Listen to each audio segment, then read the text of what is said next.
What's up guys, welcome to Daily Refinement. In today's video I'm going to go over why reselling can make anyone rich, but why 99% of people are not. So please smash the like button, consider subscribing. We'll see you in the video.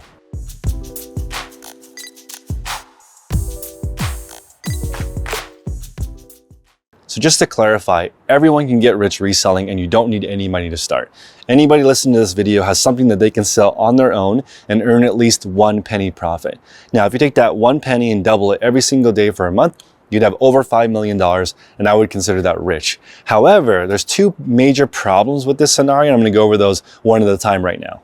So the first problem with doubling your money is that you have to find things to sell. So in the beginning, when you're just starting, it's pretty easy to find one item and double your money. Let's say you buy something for $10 and you sell it for $30 plus shipping. That 1/3 rule works pretty well on items that are really cheap, but as you start to get items that are more expensive, it becomes more difficult to double your money. So as an example for me, I am doing $40,000 a week in sales. It's very, very difficult to double my money. So for me, I'm actually okay with a 20% return. So on $40,000 in sales, $8,000 profit would be the goal. So you have to adjust as you're growing your resale business. It becomes more and more difficult to find items that double your money. That's the number one scenario with getting rich with reselling, is you got to find the right inventory that can actually double, and it becomes harder and harder and harder as you grow your business, because finding items that you can double or better your money becomes harder as you're searching sort of in the same area. So you're either going to have to expand where you look for items and go to more sources, more relationships, more suppliers,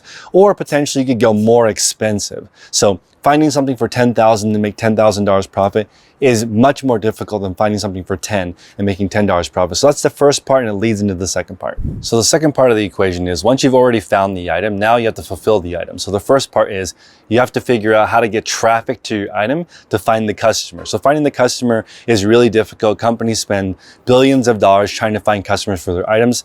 eBay itself spends over $1 million a day, I believe, on AdWords, just to get people, when they're Googling some specific thing they want to buy, eBay wants to show up as one of the search results. So getting traffic to your item is one thing. So once you've found it, you still haven't sold it yet, there's no money yet. A lot of people fall in love with buying or purchasing.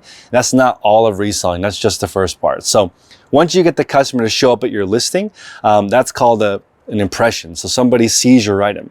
They now need to click into it for the opportunity to buy it. That's the click-through rate. So impressions is the first part. Click-through rate is the second part. So now they're actually on your listing.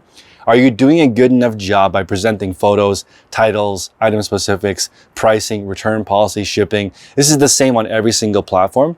The fulfillment part means you've got to build trust enough with the buyer that they actually want to give you your money. So the problem with the double your money every single day scenario is it's very difficult to find enough traffic that you can sell an item every single day. You'd have to find something that's really, really hot and searched for a lot in order for that to happen. As an example, you could do this with iPhones.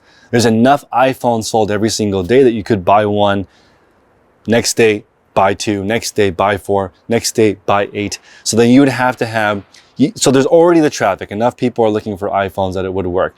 eBay has all the customers, so you could just plug it into eBay. eBay will find you all the customers. Now, there's more to it. So you have to figure out how to store all these iPhones. You have to figure out the financing in place. You have to figure out the procedures that you have for fraud in case people try to send a switcheroo, send you back the old phone, keep the new phone. There's a lot of parts of the puzzle that are involved with actually fulfilling the actual phones or products that you have to your customers. So once you have an inventory system, you're shipping, you're listing, you've optimized it, you also need a storage system, you also need a photography station, you also need a clean way to list your items. So the fulfillment part of reselling is very challenging. It requires a lot of time, and people totally underestimate how much time it takes to put together all these systems. So I've been reselling stuff for over 20 years on eBay itself, and I've done it professionally over the last 5 years. So be patient with yourself as you start to build these systems.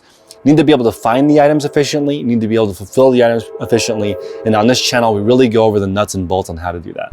So I don't want people getting discouraged because it sounds like it's overwhelming. There's so much stuff to do and there's so many things to learn. Now, a good thing for all of us is we're not trying to get rich in 1 month. Traditionally, it takes people like 30 years to retire. To earn $5 million means like you've maxed out your 401k starting in your 20s all the way to the point where you're 65. So that's like 40 years in the workplace that most people use in order to earn $5 million and become financially independent. When you are a reseller though, It's usually much faster than that. I have watched people go from 0 to 6-figure businesses in just a couple of years. It just takes time to reuse that money over and over again and compound it. So don't get discouraged. It's really, really easy to get off track and distracted, but just remember, the number one thing to think about in your brain is, can I get more quality listings up each week?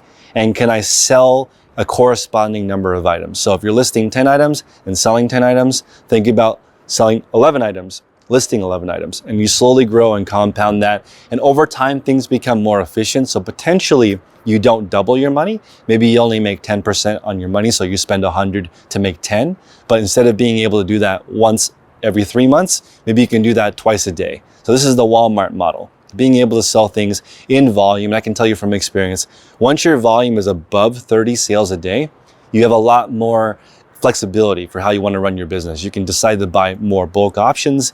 You can also sell in more different avenues. So you might have like a brick and mortar shop. You might have an online shop. You might also sell wholesale to other businesses.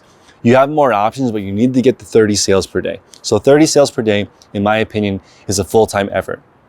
Half of the time will be processing, like we talked about earlier. The second part of trying to double your money that's so difficult is you need to be able to store, list, photograph, get everything ready, deal with customer service. That's the first half of the day. Other half of the day is finding the item. So full-time effort would be first half of the day, you go out, find your 30 items for the day. Second half of the day, processing, shipping.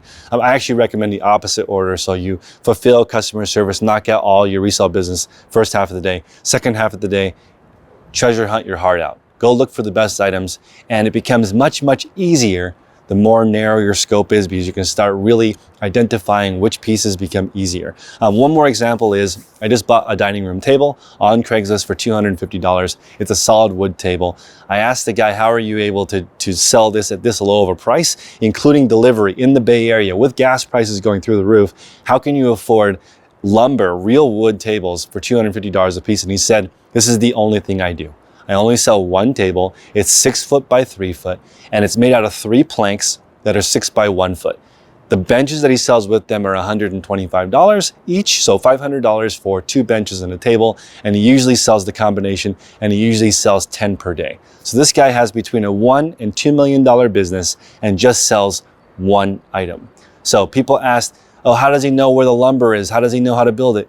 If you only built one table, you would know exactly where to buy the lumber for the cheapest. You would know exactly how to assemble it. He assembled it in my front yard. You would know what the customer base is. You would know all the customer service questions. You could run it in your sleep. So we want reselling to be easy. We don't want people to painstakingly, drudgingly go to their listing station and list things. And I find that the only reason for that is you don't know what you're listing and you can't predict how long it will take. And it gets very frustrating, especially if you don't know how long things will take to sell.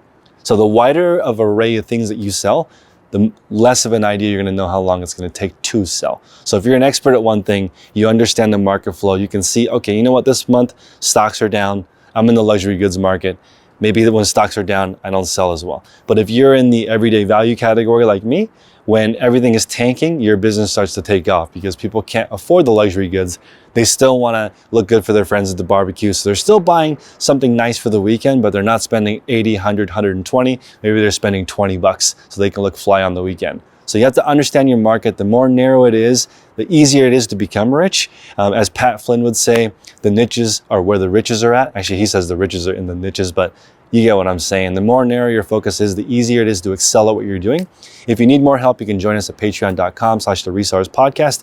We have 14 category specific calls. We will teach you how to find items locally in your area. And I personally do coaching Monday through Friday, 6 o'clock in the morning. So there's a lot of benefits at patreon.com/theresellers podcast. Check that out. And you can also email me at chris@dailyrefinement.com. Until next time, guys, make progress daily.